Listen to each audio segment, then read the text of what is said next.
There was a woman, we went to the hospital. She was dying of cancer. We walked into the room and I felt heat on my hand. My father was there. We felt the healing presence. Wherever my dad and I would go, we'd agree and we would see God do miracles. We walked in and said, they say you're dying. She says, yes. They've told me I've got this many days to live. Well, we've come this day to pray for you, for we feel the presence of God. As we were praying for her, I saw a black circle over her heart rise up. And I said, what is this? And the Lord said, it's the spirit of unforgiveness. I said, you have unforgiveness? She said, no. She was such a sweet lady. She was a sweet woman we knew from the church. The Lord said, oh, she does have a spirit of unforgiveness.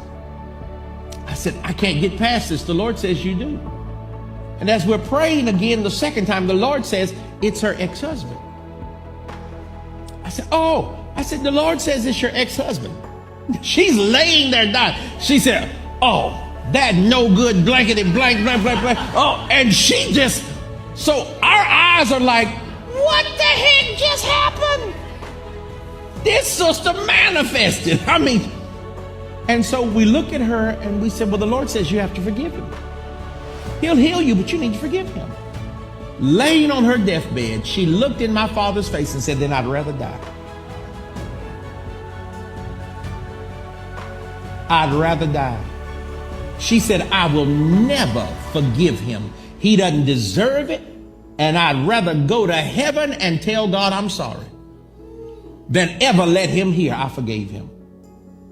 I looked at my dad and forgive me. I said, this chick crazy. I said, she crazy. And I looked at her. I said, you've known us for years.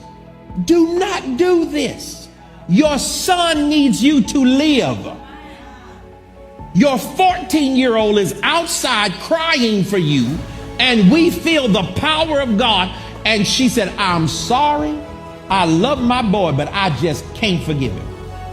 And I started weeping. I'm looking at my dad. I said, Dad. He said, son, we'll try to come back in a day or two. He said, but there ain't nothing we can do now.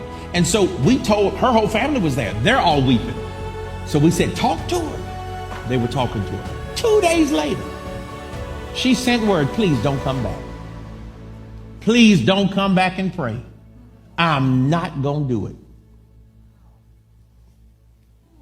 7 days from that point, she died.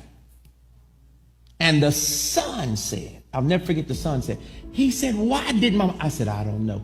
This is what he said. So she hated him more than she loved me. See, that's what we don't realize. That's